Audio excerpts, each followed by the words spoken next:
Hello, I'm retired Battalion Chief Larry Cockman, Chairman of the Greensboro Fire Department History Book Committee.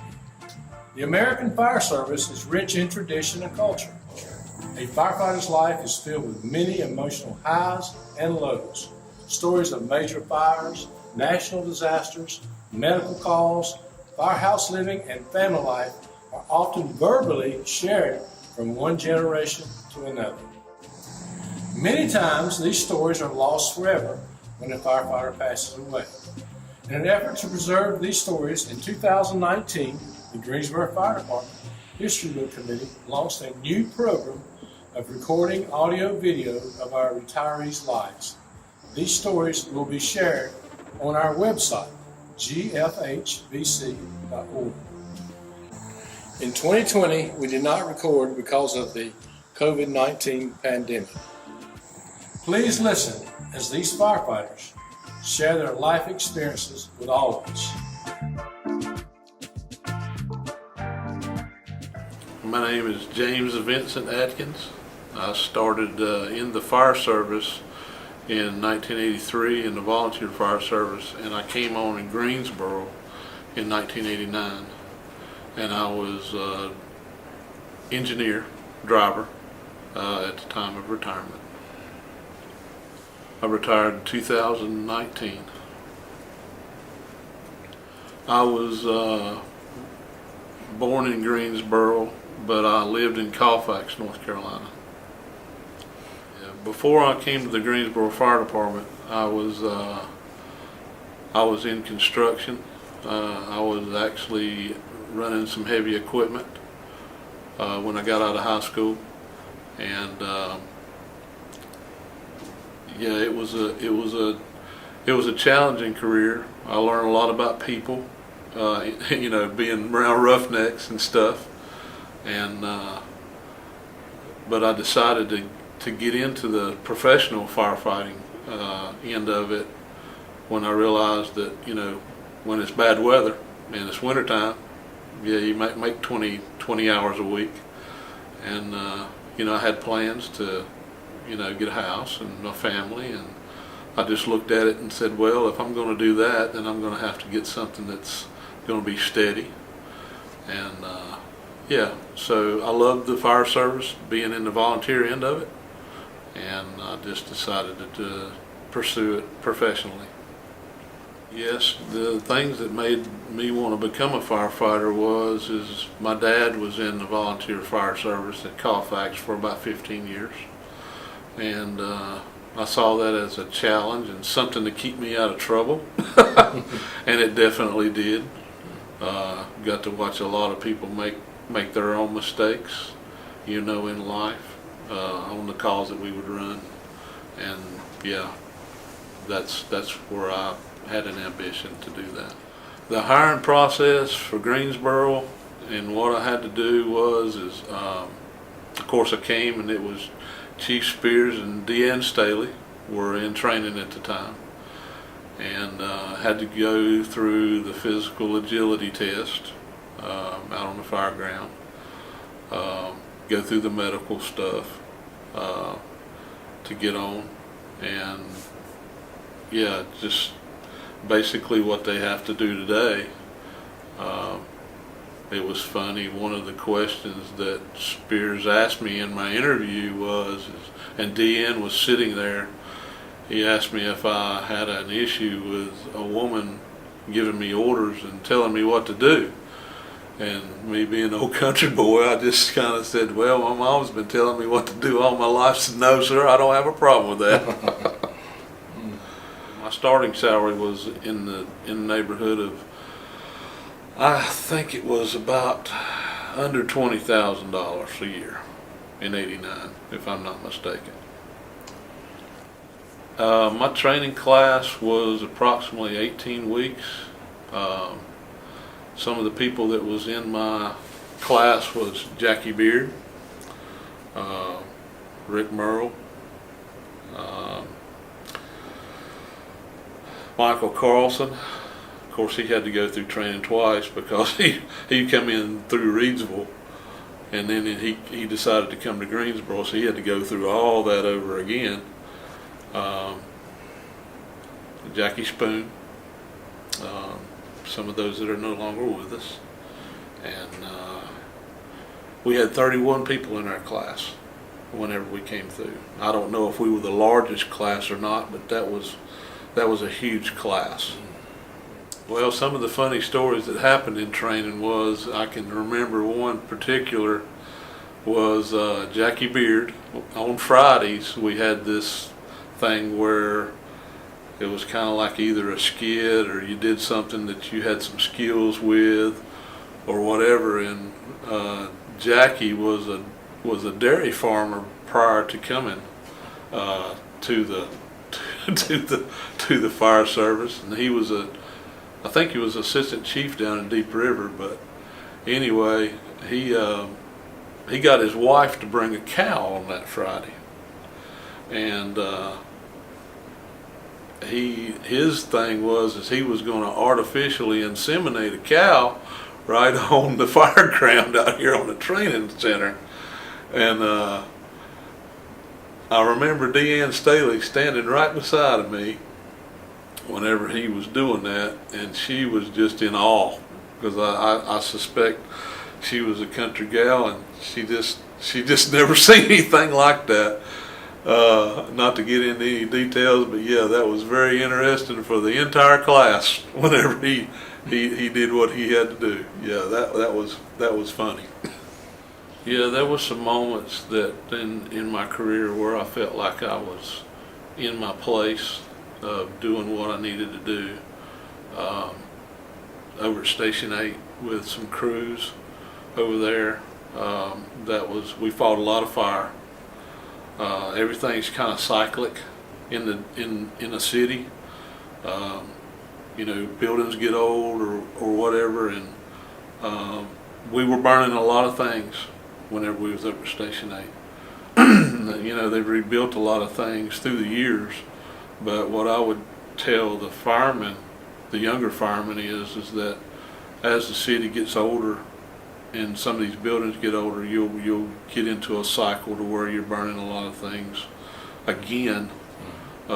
We burned a lot down, back then. But another time whenever I felt like I had finally found my niche was whenever I got moved to Station 20 out in that area and we started getting involved with the tank farm facilities and stuff. So that kind of fell in, and we'll talk about a little bit more of that later. Well, my first assignment when I came on the department, Chief Deanne Staley pulled me to the side before graduation, and she asked me where I would like to go. And I said, well, I was in the volunteer fire service, and I know engine company operations and tanker operations, but I don't know anything about a ladder truck. I said I'd like to go to a ladder truck right out of the barn, if possible. So she accommodated me. She put me at Station 10 on High Point Road, on ladder 10, or what you'd call, I guess we called it truck 10 back then. And I didn't know how to cook, so she put me on the shift with Charlie Thompson, and he was a good mentor when it come to cooking. Now, he probably took 10 years off my life with cooking with fatback and stuff like that, old school stuff.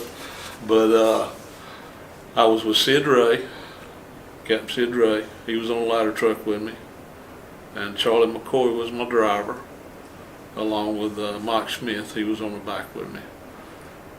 Well, with all humor, as far as something with Sid being my first captain, that I learned real quick is, and I say this with terms of endearment, when you got through sitting down on the bench with Sid, you needed a little ear salve, because he would talk your ears off. But I loved him to death. I'm telling you, that guy. He was a good fireground captain. He brought calm to the storm, and I really truly enjoyed Sid. Some of the other people that were there was Joe Anderson, Danny. I can't remember his last name. Simpson. Danny Simpson. Yeah. Morgan. David Moore. David Moore. well, we called him Morganis. He came on with me. Of course, Mike Smith, of course, and there was a few more I can't even remember. That's fine. Some of them called me JV because my name's James Vincent, you know. So yeah, some of them would just call me JV. So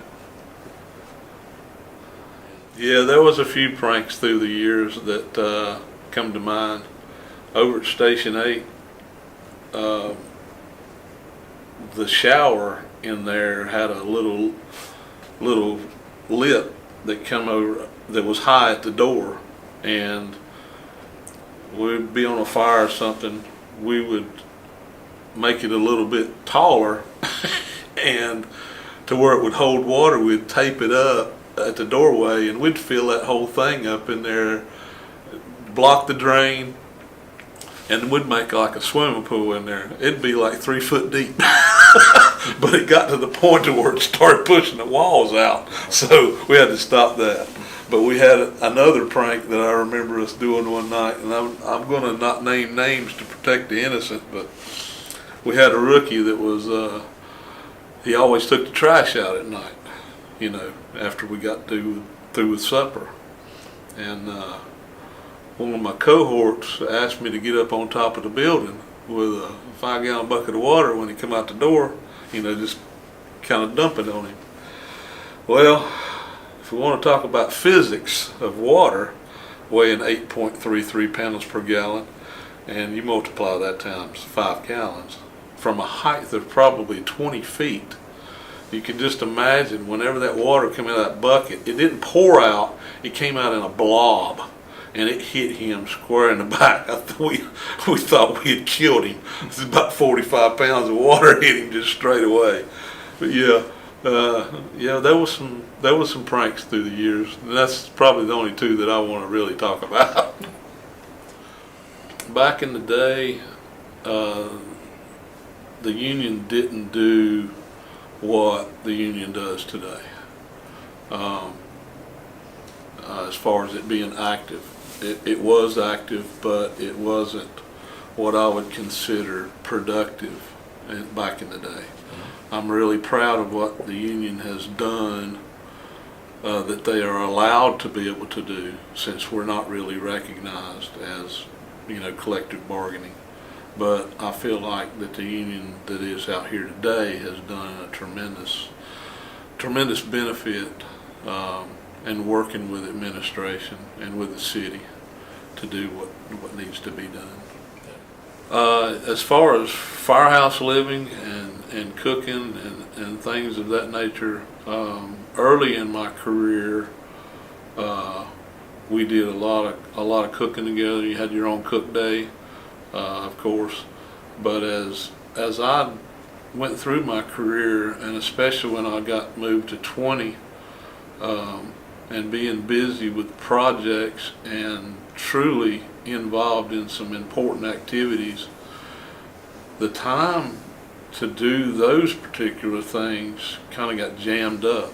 And a lot of people were on their own diets too, because of health reasons, or they wanted to look after their health. So yeah, we just kind of were on our own, or for lunch, and sometimes supper. We'd go to the grocery store during the day, and we would cook together some, but it ended up not being a normal practice to do. Yeah, I do see value in companies cooking together, and you know, some of the best talks, or what I would consider training, happens at the kitchen table, because you get to hear a lot of stories and experiences that can't be matched in a training center or in a training setting by sitting at the table and just talking about how you might have almost got yourself killed, or tell some stories from some experiences, some older firefighters that you worked with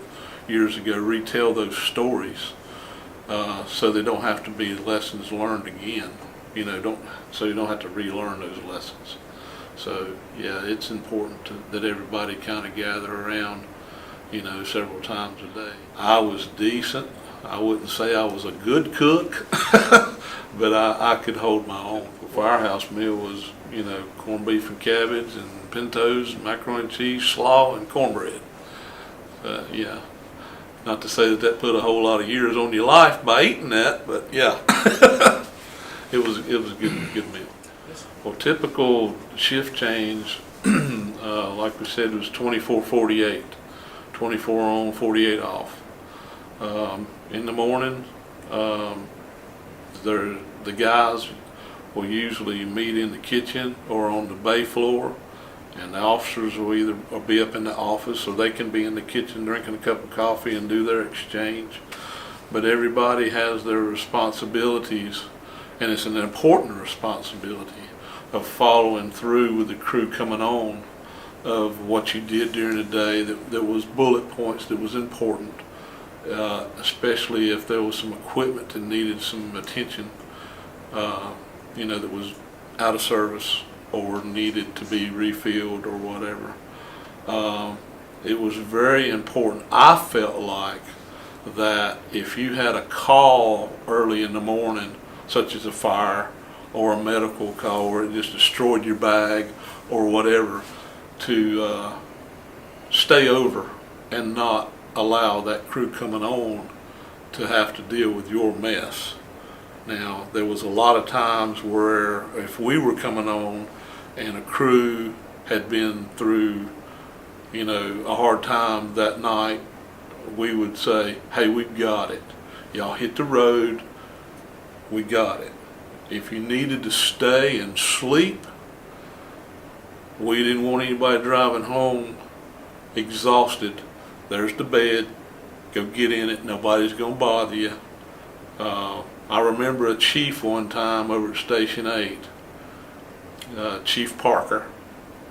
He was an old head, and one of the captains complained about the squad guys being in the bed after running 15 calls in a 24-hour shift. And the chief kind of spoke up and he said, I'm not going to call his name, but he said, I'm just going to say Bud. Well, Bud, I want to tell you something. I guess a man knows when he's hungry and he knows when he's tired. You leave them boys alone. Because they still had UFers to do, and back then they kind of wanted you to have them done before the next shift. And but with the squad guys, they allowed them a little bit of leniency because you just couldn't get caught up. So, well, you had the blue, the yellow on the UFers, and on the reporting, you had to, if I remember correctly, they had blue, yellow, and white. Blue was what you had, yellow is what you did, and then the white one was more medical. So yeah, you had 3 sheets of paper, and we didn't have computers until probably 97 or 98 is whenever we first got the computer systems, if I'm remembering. So from 89, well, even on back before I got on, they were doing UFers, and so I'm thinking about 97 or 98. Which sadly, when the computer system come on, some of the older guys that were on, it kind of pushed a few of them out because they just weren't, I'm not going to say they weren't willing to learn, but I think it was overwhelming to some of them, and they were like, it's time to go, kind of thing. But honestly, I feel like the computer system created more work than it did, because you used to be able to just do your report, you're done. You'd always hear a captain at night after supper say, I got 2 hours of paperwork. He had to do his logbook, do his reports, and then whatever the rest of the evening, other than running calls, you pretty much had your time. But the system they've got now, you can stay on that computer just as much as you feel like you need to. It just eats up so much time. The stations that I was at in my career, I was at Station 10 first. Then Chief Murphy wanted me over at 8, and I went over there and stayed there for a good while. I was requested to go to 5 but I wasn't really comfortable with driving those huge ladder trucks at the time over in those kinds of streets. It's a liability. I could have done it, but I just didn't feel like I needed to. So I went from there, from 8, got promoted to driver, went to 15, which is 48 now, if I'm not mistaken. Stayed there for a while. Really didn't have a captain down there for a long time because it was supposed to be Phil May, and he was out on medical leave, and we had to deal with several guys that was on the list to get promoted, and they were wearing us out going to the training center. And I finally had to ask OC, I said, OC, pick one of these guys and leave them down here because they're competing and they are wearing us out. So yeah, we finally got Ricky. Mike Willits. He was good. We had a good time. And then I went from station 15 back to 8. The lesson that I learned with that is the station had changed, and what had changed was it's the people that you were with. The people that I was there with before I got promoted weren't on my shift then. And yeah, that's something that I learned if you try to go back. That's a good question about the sleeping quarters, the dorms versus the cubicles. I never was really at a station that had the cubicles. I've been in the stations that had them. The advantage of a cubicle would be if you were, of course you have your privacy, of course, but that's not really important in the fire service, the way we live and what our culture is. The only thing that I could see would be an advantage to the cubicle situation would be if you were studying for a promotional exam to where you had your quiet area. The dorm setting is fun. It's absolutely fun. I remember us stacking toilet paper beside the beds and chunking toilet paper over across the way to the guy that'd be snoring his head off, But yeah, as far as I think the dorm setting brings everybody and brings them together. I don't think separation is good. Yeah, early in my career, the families would get together, say on a Sunday, and that was really good. It got to give you a dynamic of the people that you were working with. As time went along in my career, there was a few occasions that some families would come in, but it wasn't like it was early on in my career. It kind of dwindled out as far as that goes. But other stations that I had been to, besides going back to 8, I got shipped to Station 18 in the house for a while. There's an interesting story there real quick. I didn't really like being in a house because it wasn't a fire station. So I made a request to the battalion commander, which was Chief Spears at the time, and said, I don't care where you send me. You send me to 20 if you want to. I think he was shocked that somebody wanted to go to 20 because at the time, Bruce Stewart, which was a classmate of mine, he was wanting to go to hazmat, which was at 19. So Chief Spears asked me, he says, how soon can you have your stuff packed? I said, I never unpacked it. So the next shift I was at 20 and Bruce got to go to hazmat, and that worked out for everybody. So that was whenever I got to go to Station 20. Yeah, if you ever do go back to a station that as a retired firefighter, and you do darken the doors again, it's kind of weird in a way because there's new faces, unless there's someone that you've worked with or that but I think it's kind of weird. But yeah, if the guys wanted to sit down and chew the fat, it's important for them to listen and learn, from the retired guys, because they may say something that may save their life.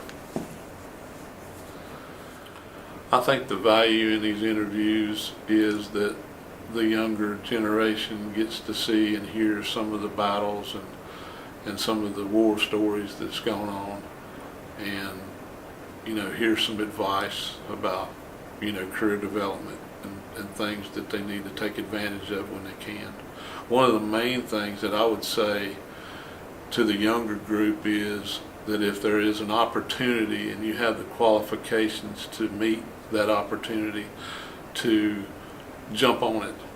One of the things right now, like I said earlier on, there's a lot of things that are cyclic in the department. With buildings are burning and you won't have fires for a while, and then it goes back and forth. Same thing exists with promotions.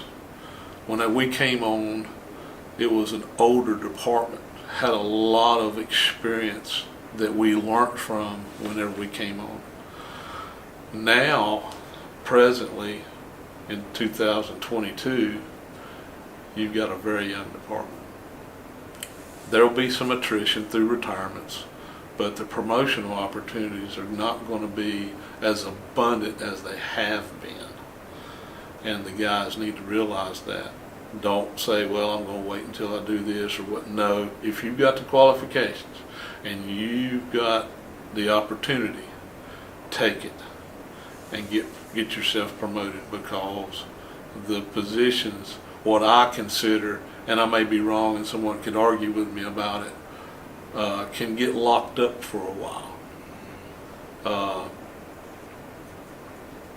Carl Eller is a good example of being a battalion chief for 19 or 20 years in his career. So how long I'm not saying he held up a promotion, because that was his career, that was his position, but he got promoted at a younger age and he didn't get moved up, so therefore his particular position held that position for a long time. If you look at the roster now and you look at these younger guys that are in those positions, until somebody goes way up top, you don't get moved up unless somebody gets above you. So yeah, you got an opportunity, take it. I do remember my first call, my first fire. It was over Station 10.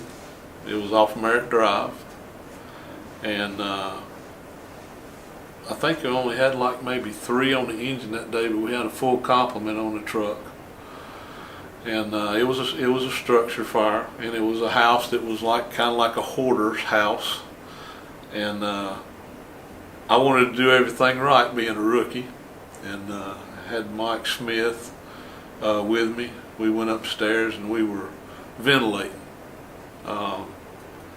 and I started to pull the shades up, and open the window up, and Mike was like, "Look, let me show you something." He took that pickhead axe and he just raked that window, tore the blinds and everything off of it, and just started popping windows. And I was sitting there going, "Oh wow!" And he was like, "Look around you. They're gonna bulldoze this place, dude. Get it done." So yeah, that was my first fire, and yeah, that was something I had to learn. Some of the bigger incidents that I was on, I can think of 3 of them right off bat. Would be D.H. Griffin, when it caught on fire late in my career. Of course, I had some big fires throughout my career, but D.H. Griffin was an all-dayer. It was huge. There we had 2 foam operations going on because we didn't know what we had burning. The other one was the tank fire, of course. That was an epic event. How long were you there? Oh, we were there a good probably 16 hours, our shift. We came in, me and Dan Folk came in that night, probably around 12. The other, and I'll talk some more about that in a minute, but the other call was tanker fire down off of the Loop, southern part of Greensboro with 10 and Pinecroft Sedgefield. And I can say that that particular fire was probably 6-8 months before I retired. I kind of felt like it was time to go. And the reason why was because it really wasn't a challenge. It was like a bread and butter house fire to me. But for them younger guys, it was a challenge for them. But, yeah, the night of the tank farm was very exciting for me and scary. I can say that all of us, Pat Henley being in command, Dan being a new captain on the phone task force, Jim Robinson was there, Craig Smith was there, Chief Spears was there. I remember Craig saying, Vince, let us know what we need to do, and we'll do it. And I said, well, you stay right in my hip pocket with that radio and we'll see what we can get done. And this was kind of the icon, I guess, of the tank fire. I had it hanging in the station for a while, and I stopped by there one day and I just went ahead and picked it up because I knew I wanted it in a special place. So I guess I'm going to ask that the training division put it in the shadow box, and I put a picture of the tank fire with it, so it's kind of a conversation piece and they can kind of ask. The style of the helmets that we were wearing were all red, but the guys that were on the team kind of wanted me to have a helmet that was different so they could see where I was. Really? So I kind of picked this out and it was like, okay, now y'all can see where I'm at, because So we're they, spread out. by your helmet, they followed you. Well, no, they just wanted to know where I was at, for good or bad. Yeah. So, and we put some stickers on them, that's identifying, the department itself, and then you've got Williams Fire and Hazard Control, which is the group that gave us we bought the equipment from, and the number 819 symbolizes the tank number at Colonial Pipeline that actually burnt. And then there's just all kinds of different stickers with different products that we would use, putting one of those out. And plus we've got the number where we could call if we ever, that was one of the reasons we had a telephone number you could call if you got in trouble. And then the Union sticker on the top, of course. And it just, the flag, it's for the industry, the guys that do this particular task professionally, they've got their own identity, out there. Red Adair, that group was for wild well fires, and Williams Fire and Hazard Control was for the tanks. So they all work together. I think the value in riding medical calls, it's more personal between the fire department and the citizenry. I think that's one of the reasons why we've ranked number one in city services, for multiple years running. Well, there was several people that mentored me throughout my career that I'd like to kind of focus on. Chief Spears was our training officer, and I really looked up to him for how his leadership was. One of the things that I saw in training whenever we were particularly going through our hydraulics, which a lot of people had issues with, was he stayed over and worked with us, several days, and he cared about not just testing, but he cared about people learning. So those were things with Chief Spears.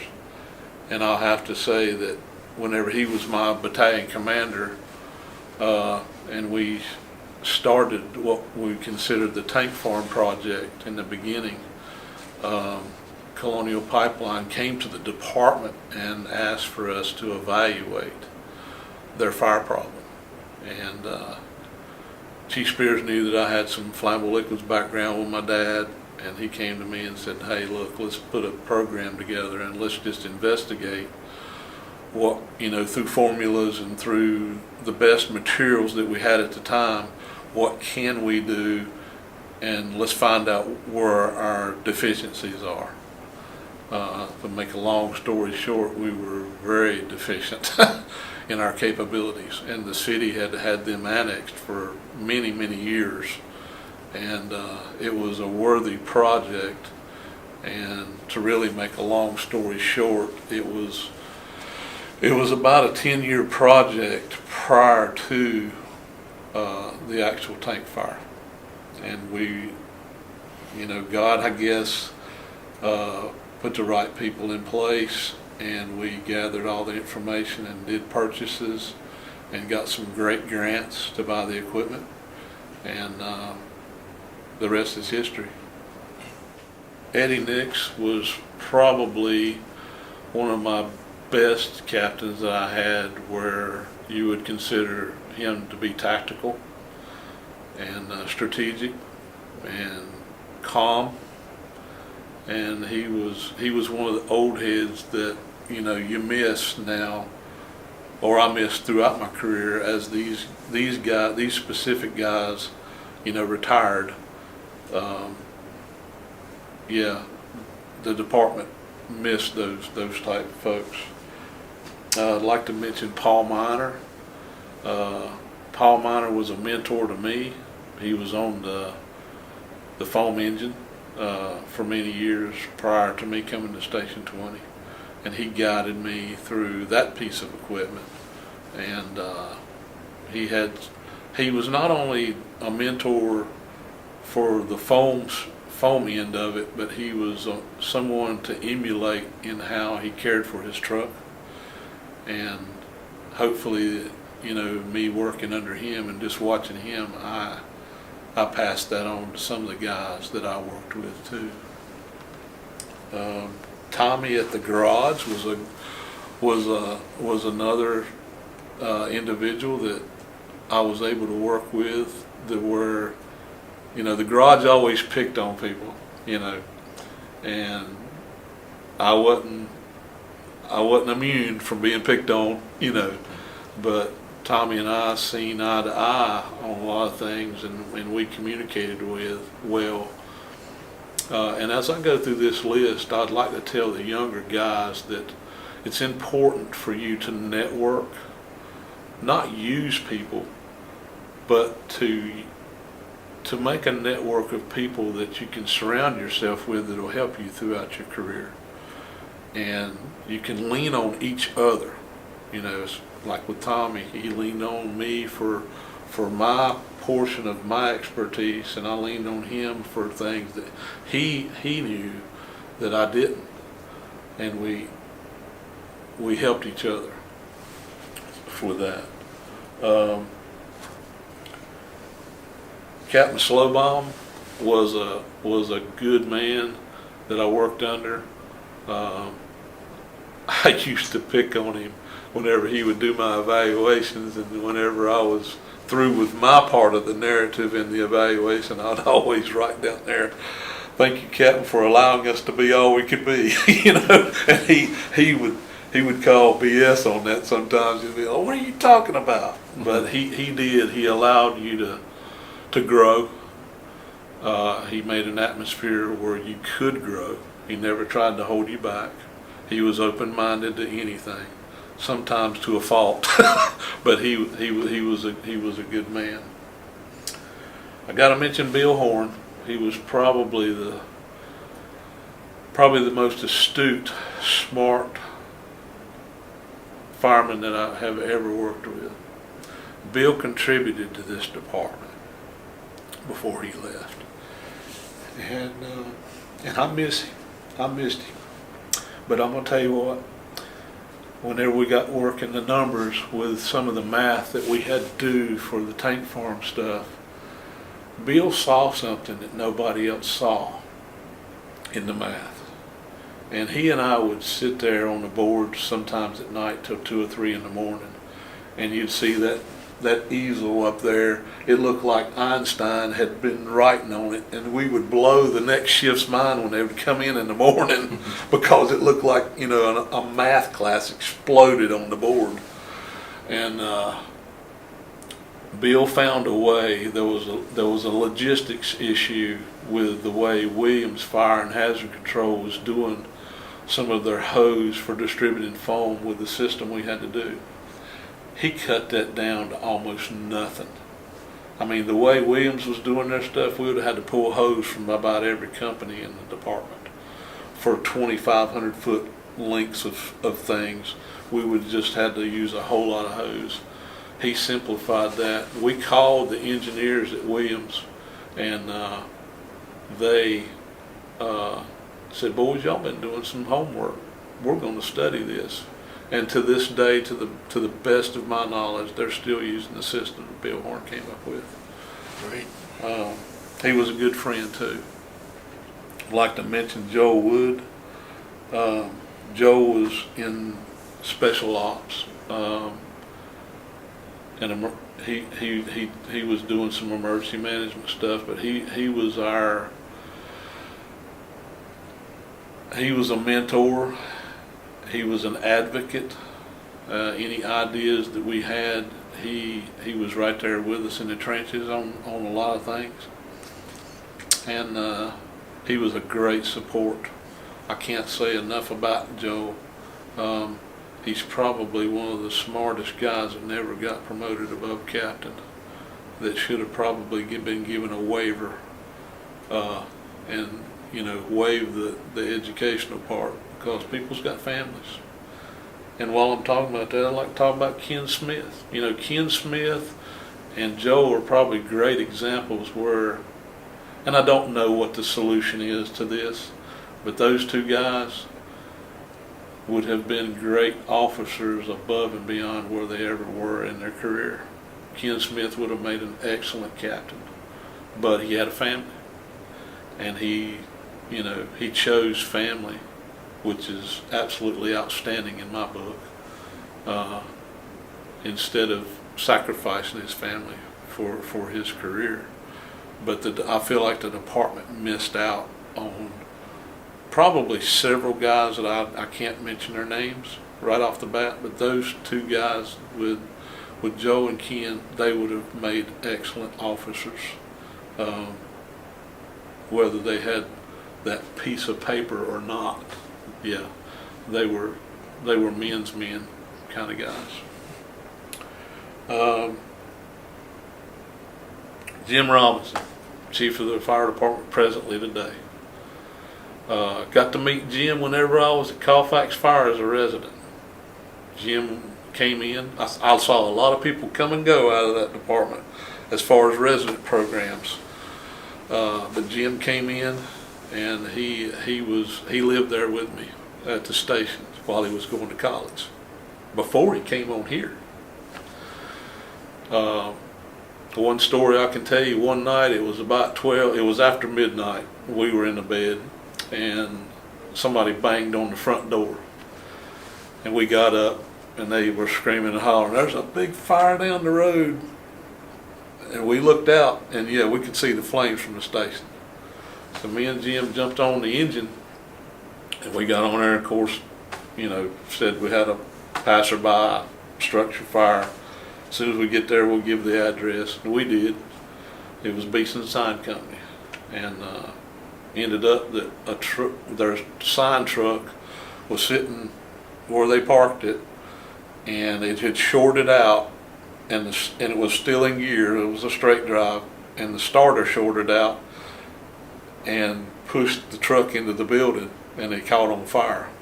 And when we got there, it wasn't but a big square flame.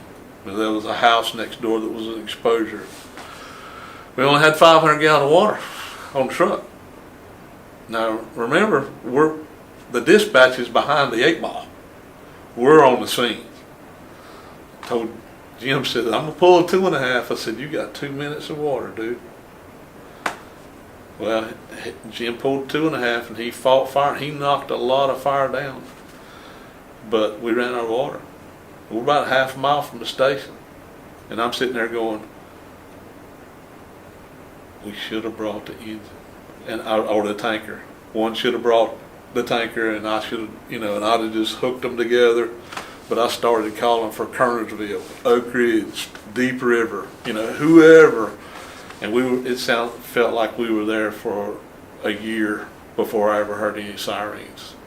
But yeah, once everybody got there, had more water than we ever would have needed.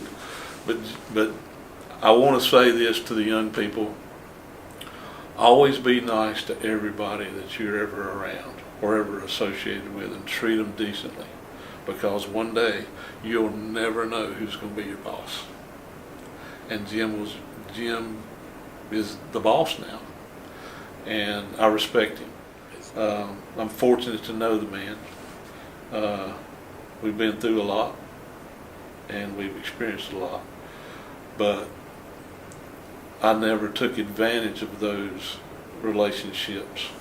And that's one thing that you need to do if you are ever involved with someone that does become your boss. Remember where you are, remember what position you hold, and remember what position he holds, and give him the respect that he's due for what he's done. And finally, I'd like to talk about Jerry Phillips. What can we say about Jerry? Jerry is a very knowledgeable man. I think he's been in the fire service maybe since 1974. I wish that he had got promoted throughout his career, but along with that, I can say Jerry probably was able to do more for this fire department and for the fire service in general where he is right now.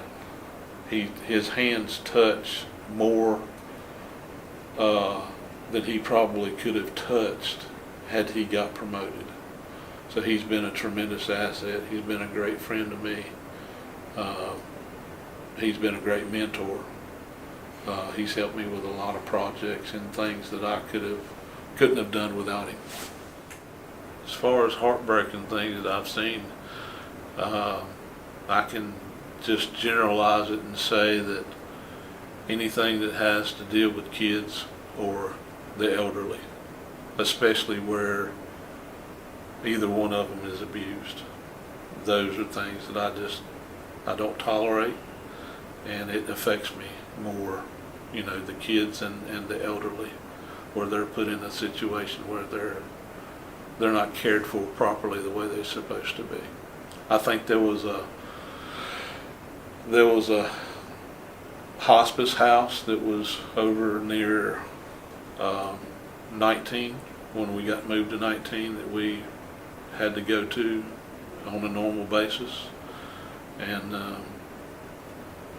those people that are actually caring for those people are angels. It's heartbreaking to see someone's eyes that that they know their time is short on this earth. I think dealing with tragedy, it's important for your relationships with inside the firehouse have to begin before any kind of tragedy happens. You need to have, there was some things, particularly over at Station 8, and Captain Eddie Nix would always, tell us, guys, there's programs to where we can bring some people in. There would be something that would happen, and he said, but it's important for us to talk about it first. And if after that you feel like you need something extra, you just let me know. And I enjoyed that with Eddie, not pushing us to do something we didn't want to do, but he brought his crew together to where, if we felt like we needed to talk, whatever we had to say was going to stay in that firehouse, and it was going to stay in that room, and it was going to be amongst us. And that meant a whole lot to us, to have someone to support us like that. Would I do it all over again, or would I change anything? Me and Jerry Phillips talked about this about a year ago, and we asked each other, is there anything on your bucket list that you haven't checked the box on yet? And both of us, the answer was no. If you can walk away from your career knowing that you did the best job that you could do, that's all that you can ask of yourself.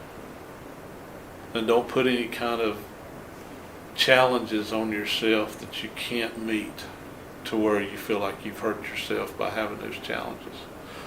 Well, it was one thing that we both said was we didn't ever have what you would consider the Towering Inferno movie, that was there. It was like, no, we never was one of those, and no, we didn't miss out on anything. So, we pretty much fulfilled everything that we ever wanted to do. As far as roles of the firemen doing today that they didn't do back then, and vice versa, I think we need to take everything that we're doing within the fire service, within any organization, and lay it all out on the table. Okay? And you need to look and see, what can I do away with? Especially before you add one more thing to their plate. Are the things that we're doing, the only thing that I saw in my career that we ever done away with was a logbook. But we kept adding things along the way. Are there some things that we can adjust and like I say, do away with, to where we're doing a better job at the things that matter, such as training, actually having more hands-on, asking the guys what they really need. What do you need? Instead of having a curriculum, that you're following out of a book.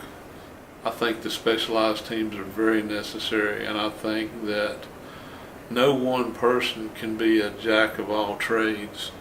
Station 5 amazes me with all the things that they've done. I don't know.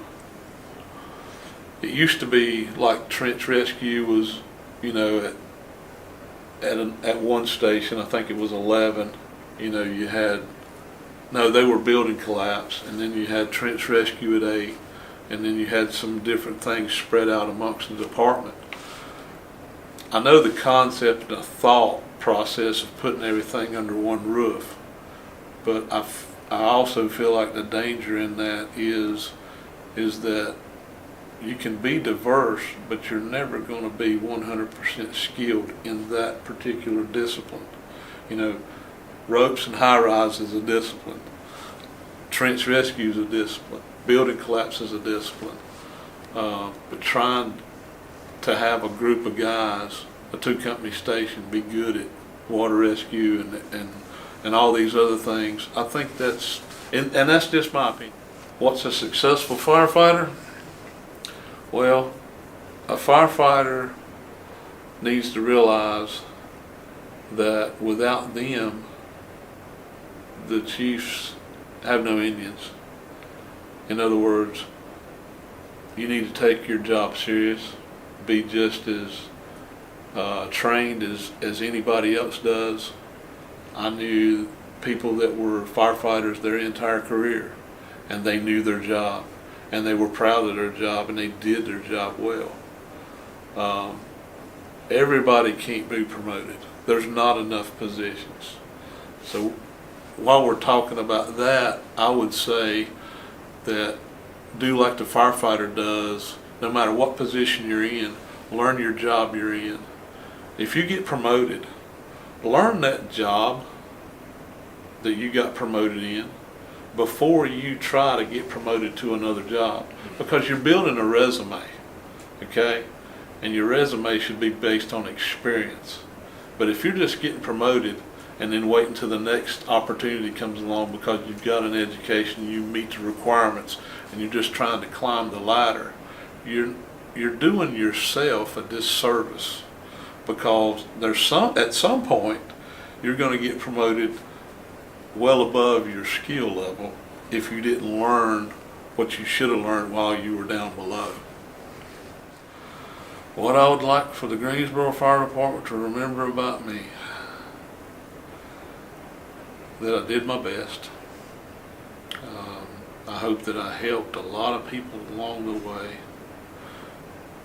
especially to do things the right way and for the right reasons.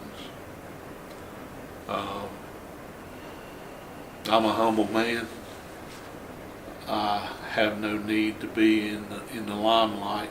I'm just glad that I was a part of something that was bigger than myself. Being on the foam task force was one of the greatest things that I could have ever been a part of, and given the opportunity to be a part of. I hope I did it right. There's a lot of people in, a term of endearment, they call me the foam guru, which I would kind of shy away from because I didn't feel like that I didn't want to be that, Mm-hmm. but they kind of tagged that on to me. But I had, like I said, with a lot of people that was in my career, they enabled me to be the best that I could and put me into an atmosphere in a situation where I could do what I needed to do for the team and for the department. What would I like my family to remember about me? That I came from humble beginnings with a high school career and was able to do this job for 30 years and survive it. And that perhaps that I contributed to that particular foam task force to where I wouldn't call it a legacy, but it's something there that can be built upon whenever, we wrote a book on the curriculum for the Greensboro Fire Department. There was nothing out there for this particular discipline other than something that was in the industrial setting. So we wrote something that what I would call is a living document. If you find out something in the future that needs to be added or taken away, that's not a Bible that book was.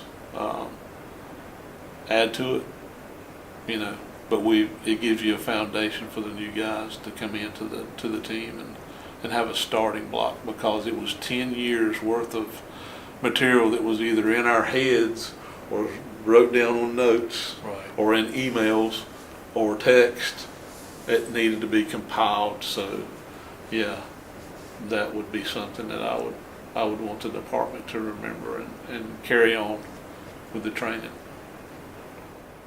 All the guys that I'd like to leave a special message to would be the ones that I worked with.